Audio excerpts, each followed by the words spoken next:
Witam wszystkich na moim kanale podróżniczym. Jest to mój pierwszy film na YouTube, dlatego proszę o wyrozumiałość, a wszelkie pytania i konstruktywne uwagi proszę dodać w komentarzu. Proszę też wziąć pod uwagę to, że nigdy nie planowałem tworzenia materiałów na YouTube, dlatego mam mało nagranych filmów z moich podróży. Raczej dysponuję zdjęciami. Stąd zmontowany film wygląda jak pokaz slajdów. Wydaje mi się jednak, że zawiera istotne informacje o Wenecji. Ale wyjątkami są Rio de Janeiro i Kopenhaga, bo z tych wyjazdów mam sporo materiałów filmowych. Jeśli film spotka się z pozytywnym odbiorem, postaram się systematycznie dodawać nowe, m.in. właśnie z Rio i Kopenhagi oraz Barcelony, Madrytu, Rzymu, Mediolanu, Malty. W swoich filmach chciałbym zawrzeć jak najwięcej informacji związanych z odwiedzanym miejscem, czyli zaplanowanie podróży, transfer z lotniska, zakwaterowanie i zwiedzanie miasta, udokumentowane zdjęciami i filmami. Oczywiście jeśli takie posiadam. W Wenecji w sierpniu jest wysoka temperatura, co w połączeniu z dużą wilgotnością powietrza, wąskimi przejściami między budynkami i co za tym idzie słabym ruchem powietrza oraz bardzo dużą ilością turystów sprawia, że człowiek poci się na stojąco. Dlatego jeśli chce się pozwiedzać i w miarę normalnie funkcjonować, odradzam odwiedzanie Wenecji w miesiącach letnich. Ja osobiście zamiast poznawać uroki tego miasta, najgorętsze godziny spędzałem w klimatyzowanym pokoju. Planuję dodać jeszcze kilkanaście filmów i shortsów z moich podróży, w tym takich, w których mam więcej materiałów filmowych. Jeśli podoba Wam się, drodzy widzowie, tematyka kanału, to zapraszam do jego subskrypcji. A jeśli spodoba się Wam ten film, to proszę o jego polubienie. Zapraszam do oglądania. Jeśli jest taka możliwość, to loty najlepiej rezerwować w taki sposób, aby wylot był rano, a powrót wieczorem. Wtedy w ciągu dnia nie tracimy czasu na podróż, a możemy wykorzystać go na zwiedzanie. Aby wyjazd kosztował jak najmniej, najlepiej kupić bilety lotnicze i zarezerwować nocleg kilka miesięcy wcześniej. Ja w przypadku Wenecji zrobiłem to 8 miesięcy wcześniej, ale co ważne, z możliwością bezpłatnego odwołania noclegu oraz zapłaty na kilka dni przed przyjazdem. Czyli w momencie rezerwacji nic nie zapłaciłem za nocleg. Dzięki wczesnej rezerwacji zapłaciłem 56 € za noc bez wyżywienia. Był to pokój jednoosobowy niedaleko placu Świętego Marka oraz 240 zł za lot tam i z powrotem.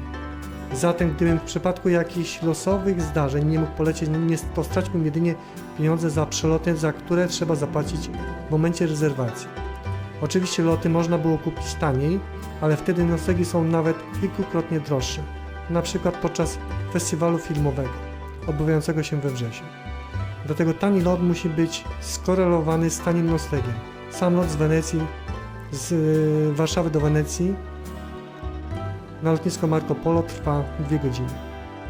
Jako transfer z i na lotnisko wybrałem łódź Ali Laguna. Czas podróży to godzina i więcej w zależności od miejsca, do którego chcemy dopłynąć.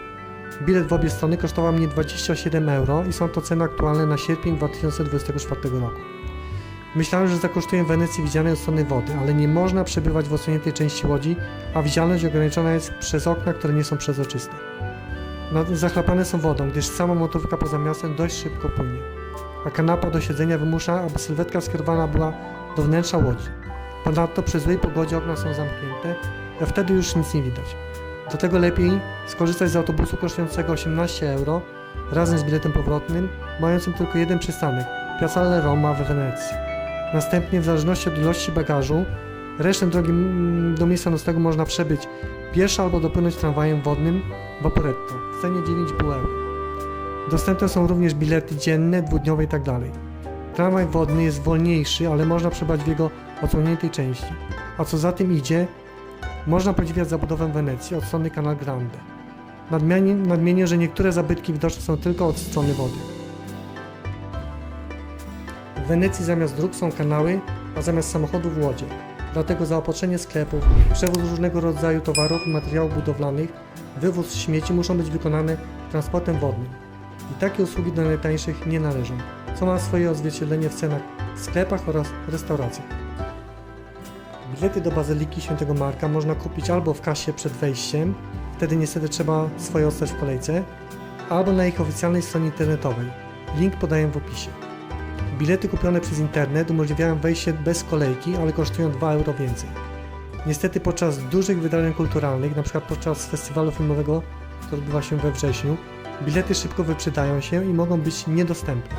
Wtedy można kupić bilety u pośredników, takie jak Get Your Guide lub Tickets, które do cen biletów dodają swoją prowizję, albo możemy kupić bilety w kasie w Bazylice, co wiąże się ze staniem w długiej kolejce. Należy pamiętać, że podstawowy bilet umożliwia wejście do Bazyliki oraz wezwanie tylko jednej głównej nawy. Aby zwiedzać więcej, należy nabyć odpowiedni bilet.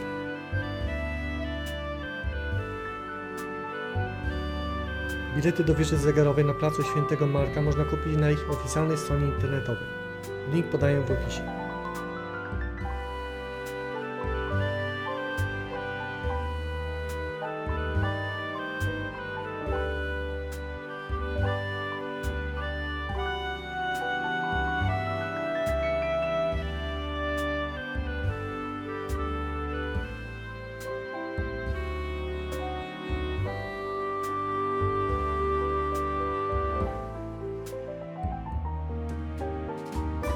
Bilety do dzwonnicy na placu Świętego Marka można kupić albo w kasie przed wejściem, albo na ich oficjalnej stronie internetowej. Link podaję w opisie. Bilety kupione przez internet umożliwiają wejście bez kolejki, ale kosztują 2 euro więcej. Bilety do Pałacu Dożów można kupić albo w kasie przed wejściem, albo na ich oficjalnej stronie internetowej. Link podaję w opisie. Bilety kupione z ponad 30-dniowym wyprzedzeniem kosztują 5 euro mniej.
Ten bezpłatny punkt widokowy znajduje się na tarasie luksusowego domu towarowego Fondaco dei Tedeschi.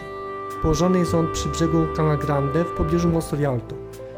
Wstęp trzeba sobie zarezerwować, najlepiej kilkanaście dni wcześniej. Rezerwację należy wykonać na ich stronie internetowej, wybierając lokalizację Wenecja. Link podaję w opisie. Kiedy pada deszcz, nawet najtrudniejszy, taras jest całkowicie zamknięty dla zwiedzających. Dlatego najlepiej zarezerwować sobie kilka terminów.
W opisie filmu podaję linki do stron internetowych wybranych bazylik i kościołów. Niestety wstęp tylko do niektórych jest darmowy. W przypadku płatnego wstępu często jest tak, że można zapłacić tylko gotówką.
Arsenał jest zamknięty dla turystów, zatem można go oglądać tylko z zewnątrz.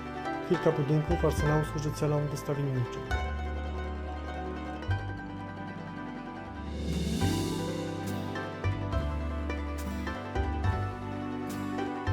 Dzięki kamerkom jest pogląd na najważniejsze miejsca w Wenecji. Wtedy rodzina i znajomi, będąc przed ekranem, mogą na żywo Was zobaczyć. Link podaję w opisie.